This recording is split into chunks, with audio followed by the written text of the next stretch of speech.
The Mariners have been linked to 2 more targets, including a local product looking to reestablish himself. We'll tell you more about that and go over Ryan Divish's report that the Mariners nearly landed Joey Gallo at this year's trade deadline here on the Locked On Mariners podcast. Colby, hit it.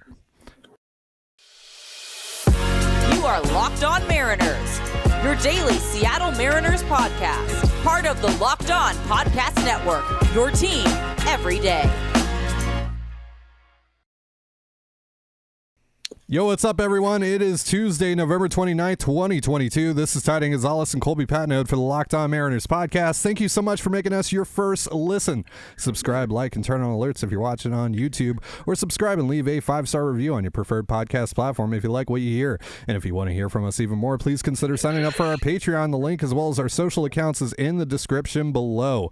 On the show today, we'll be discussing the Mariners' reported interest in both Brandon Lowe and Michael Conforto. Plus, Ryan Divish wrote about a 3-team deal that nearly sent Marco Gonzalez to Philly and Joey Gallo to Seattle. So we'll be talking about what that could mean for Marco's market moving forward and what that mean for the Mariners' interest in Joey Gallo, if there is any still heading into this winter. But before we do that, Colby, we are still running our multi-tiered giveaway to give away some of your baseball cards, some of your Mariners cards, signed Mariners cards, that is.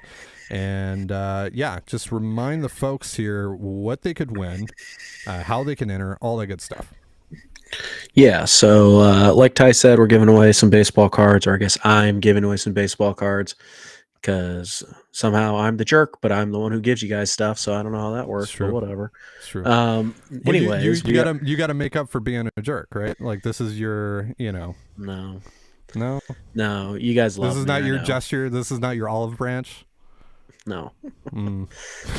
Although I do believe some of your guys' loyalty is that easy to buy. Anyways, so essentially right now we're probably going to hit this before you guys are even watching this episode, but doesn't really matter. When we hit 5,000 subscribers, I'll be giving away my autographed Cal Raleigh card.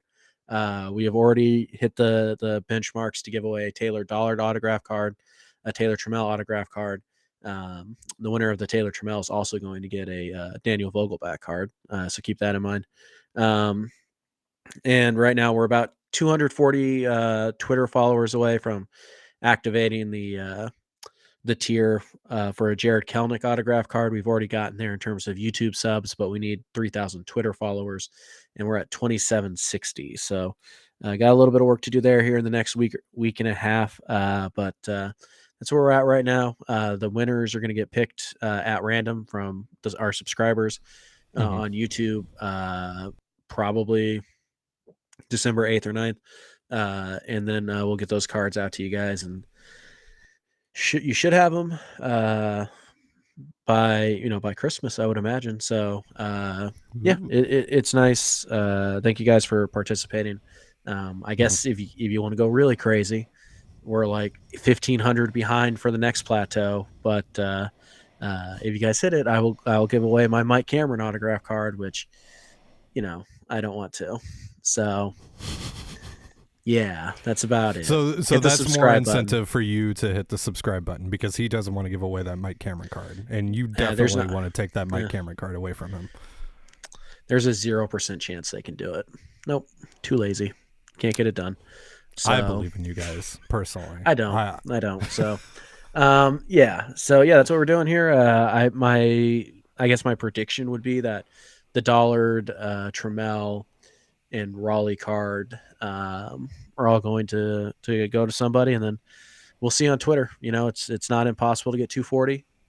I should probably send out a tweet about that, in fact, and I bet I could get there, but maybe I won't send out the tweet. I don't know. We'll see.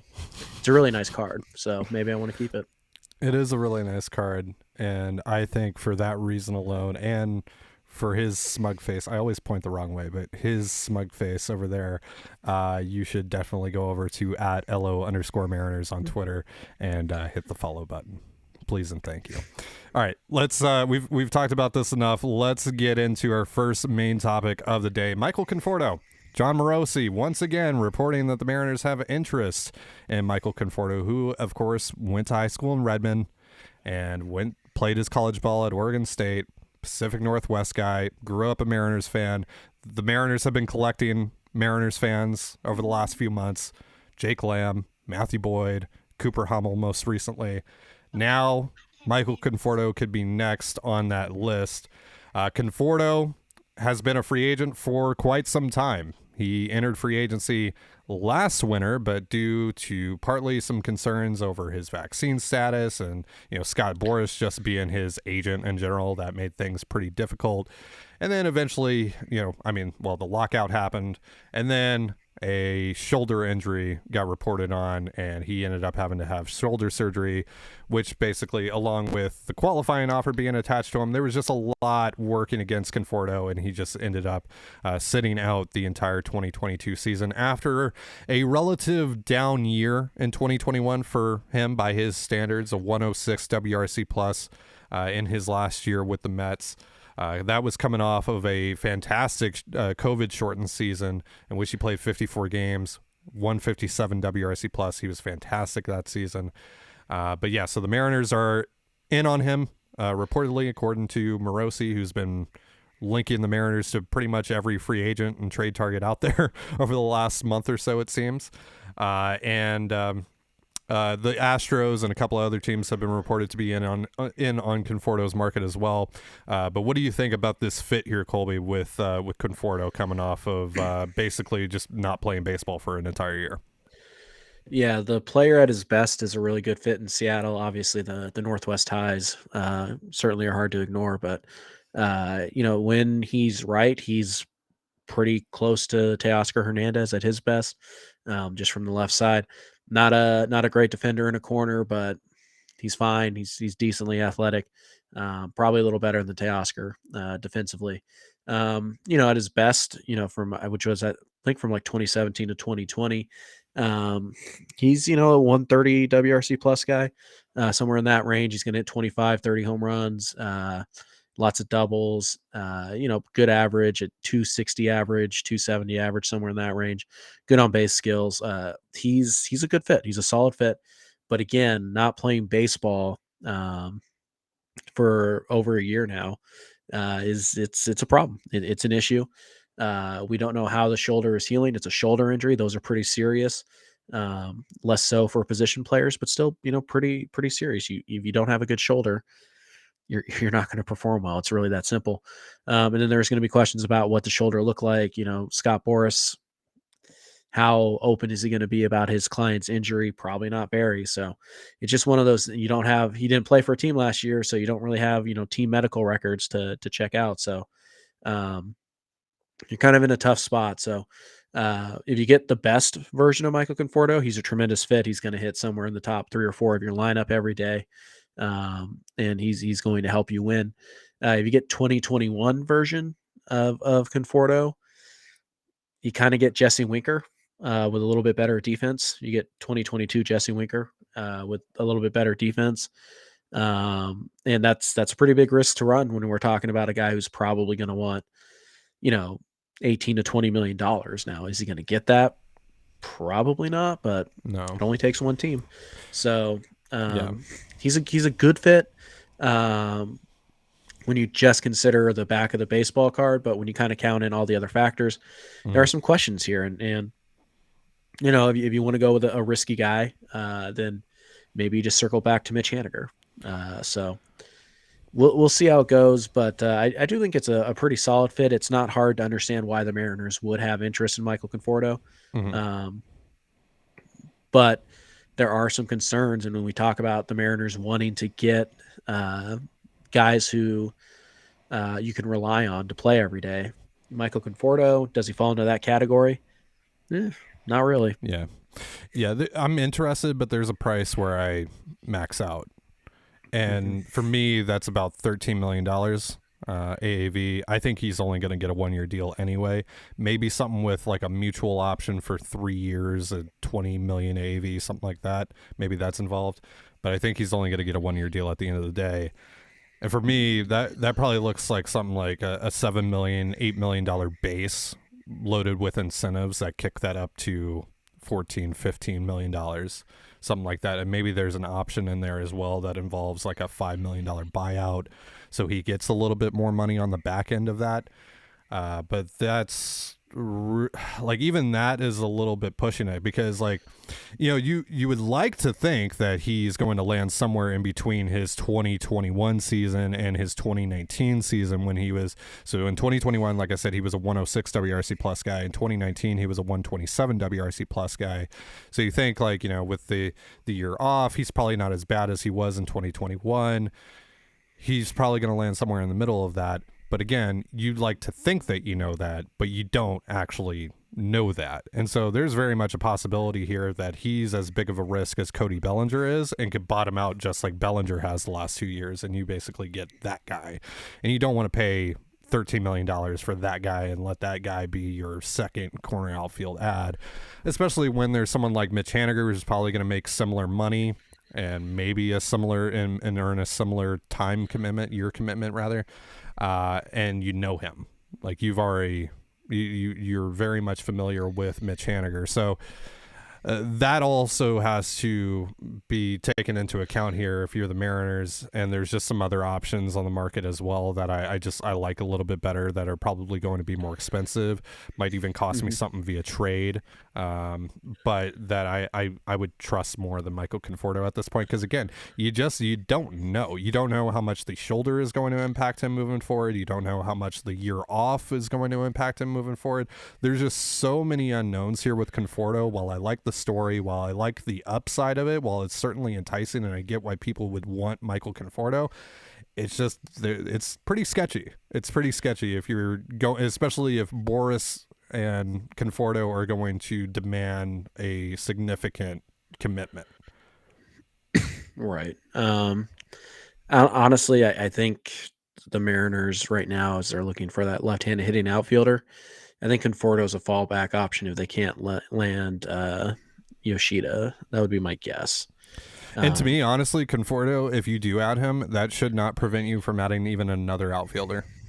I think you have to add at least somebody like Will Myers. If you're going to add Conforto, you have to have somebody who can play every day if needed and at least be okay. And, Myers does things well, like hit left-handed pitching, and he runs the bases really well. So I don't think you have to add, like, if you add Conforto, I don't think you also have to add like another Teoscar Hernandez type, but you need to add a quality major leaguer on top of Conforto to protect yourself.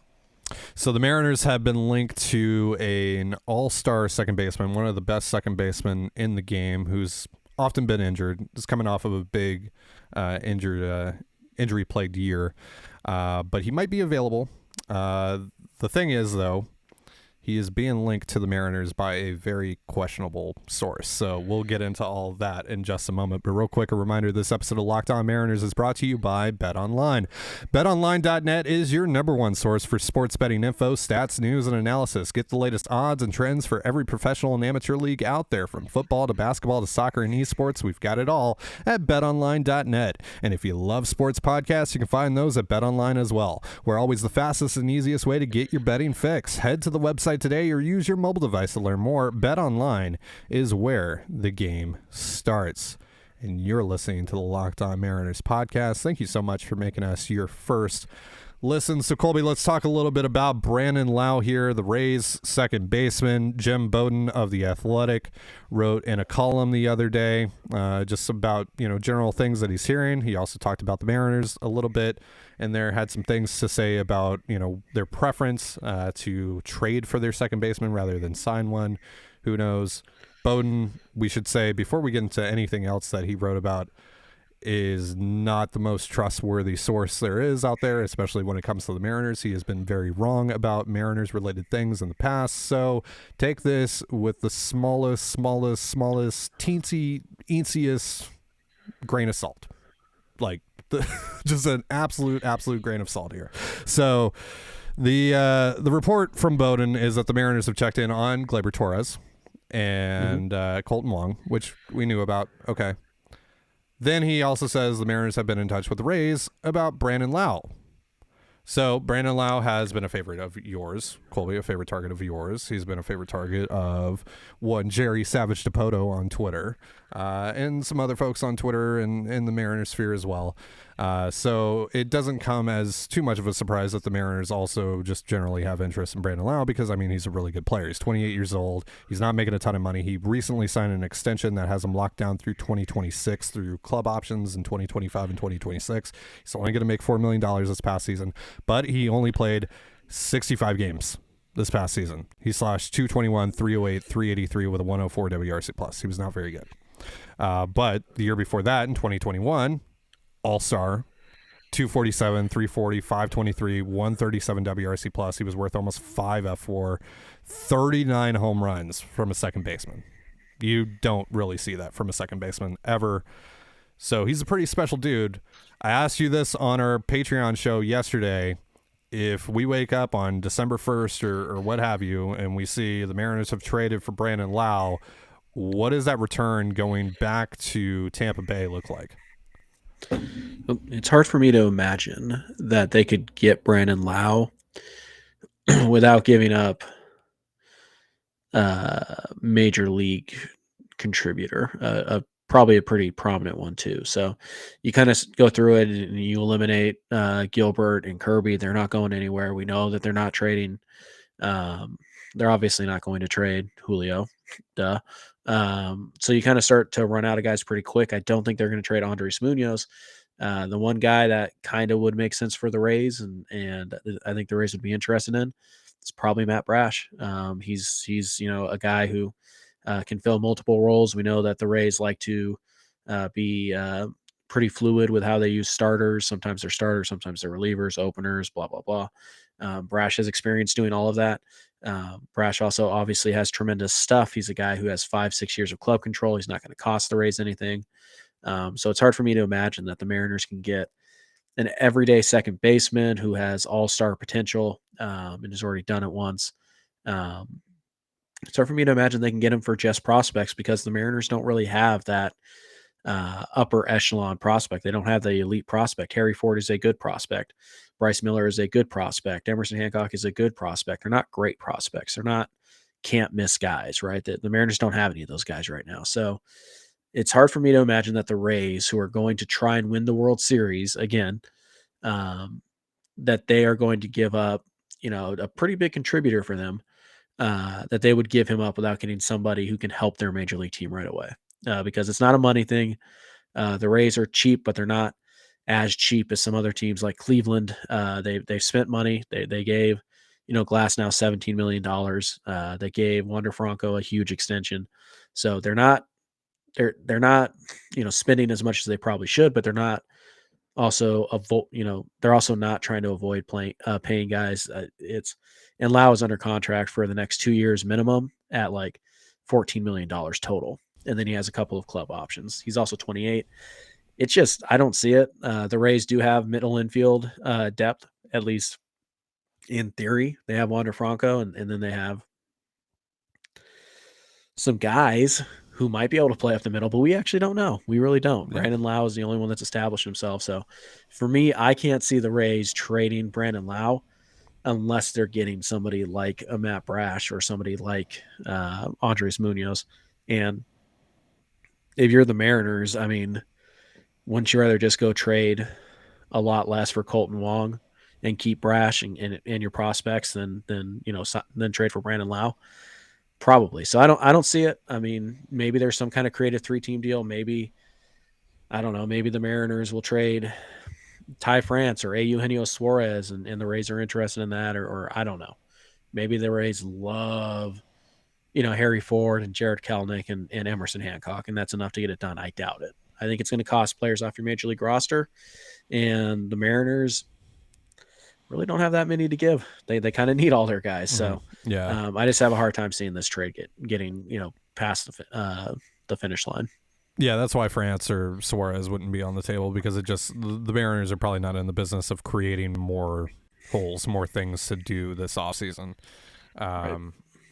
And plus, they got their guys, right? Like they have their guys for a reason, right? They like the fit how they fit, outside of just what they do on the field. So I don't think any of those guys would be going anywhere. But Brash does make a lot of sense. And if you're the Mariners, and look, I'm the big Brash guy, right? I'm the leader of the Brash fan club here. But if all he is at the end of the day is a reliever, or at least that's all he's going to be for you with the Mariners, because that's really like his path to the rotation is very murky still, even with the Flexen and Marco rumors out there, because the Mariners are looking to go out and add something significant to their rotation like a Kodai Senga.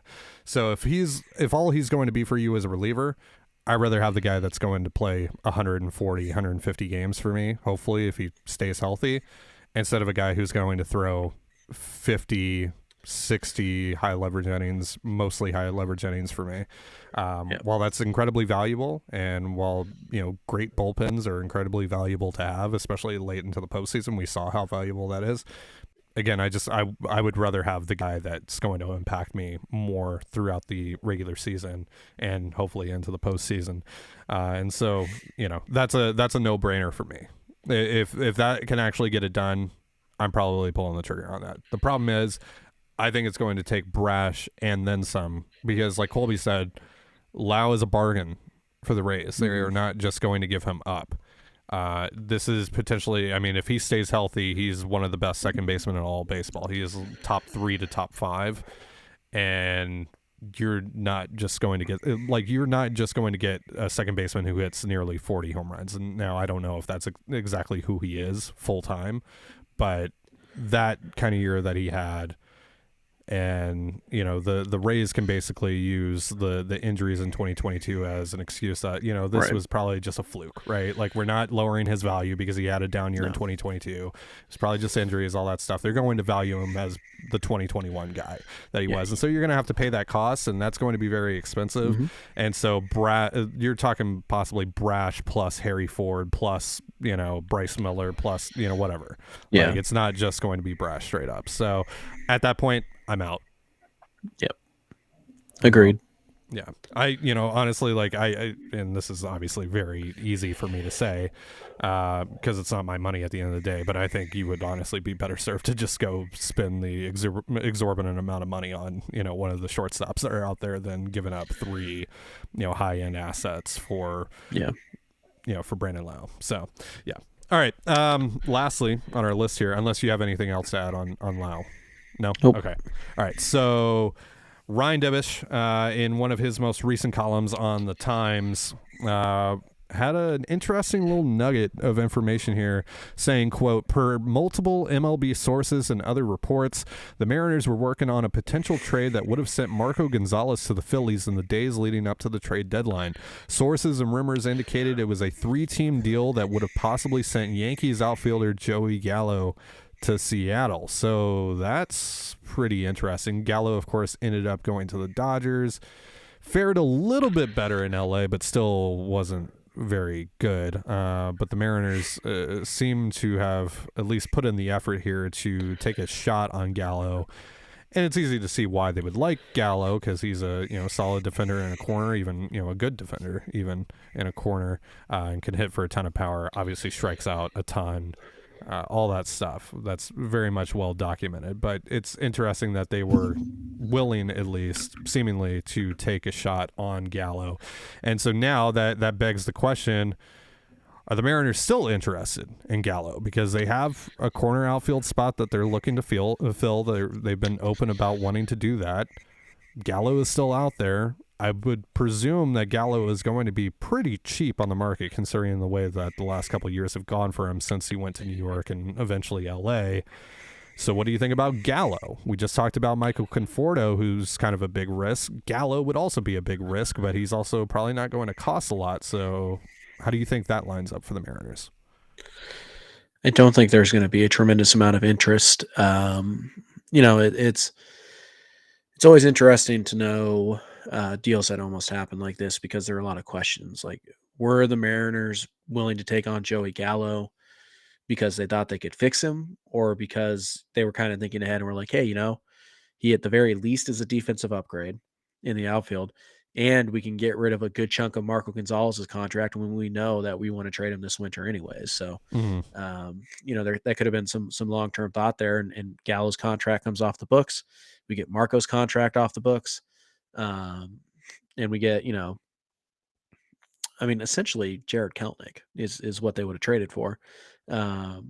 So yeah, I don't know that they're going to be interested in him in free agency. We don't know how the Mariners scouts and analysts felt about Gallo. Did they think that they can help him? Do they think that they have the fix that can make him, help him make more contact? Maybe, because all Gallo has to do to be a valuable player is hit like 220. That's really it. He gets to strike out down to like 34% instead of 40%. He's been a valuable player at those numbers because he can hit 40 home runs. But if he can't, Joey Gallo is a bulk play, right? He needs at bats to help you, but you can't give him at bats if he's going to strike out 45% of the time. So it's kind of a catch 22 there. So I don't think the Mariners are going to be all that interested in free agency, in Gallo, going after Gallo in free agency. I think that was more about, being able to move Marco's contract and kind of looking at the team and be like, we'll take a shot on Gallo, and if he hits, great. But and also comparing it to what else was available, right, at the time. Right. So yeah, it sounds like talks got pretty far there. I just have a hard time imagining that the Mariners front office looked at Joey Gallo and was like, we can fix him or we can help him, because he's not the Mariners value, based on ball to strikeout ratio. They do. They want guys who draw walks, but they want guys who don't strike out. Now they have a few guys who strike out and they'll live with that. But how many can you put in one lineup? How many is Jerry going to be comfortable putting in the lineup? Because you already have Eugenio Suarez, who's going to strike out a lot. You already have, Cal Raleigh, who got better, but he still strikes out quite a bit. You already have guys who swing and miss, right? A lot. So do they want to add another one? Maybe, but maybe they don't. So I don't think that Joey Gallo is going to be a guy who they go out and actively target. I think if we get into late January, early February, and they say, hey, you want 1 and 3 or whatever, and with some incentives, and maybe that's something they do. But right now, I can't imagine Joey Gallo is really on their mind at all. Yeah, same. And the other thing too, right? Like, a lot of people are going to say, well, I think the shift is really going to help Joey Gallo. I think he's going to benefit a lot from the shift being banned. He's going to hit for more singles, presumably. But what's 20 more points of batting average when he was hitting 160 this past season and slugging 357? Because that's not going to add anything to a slugging percentage. And Joey Gallo, like, his whole offensive value to you is the power. And if he's slugging 357, he's useless.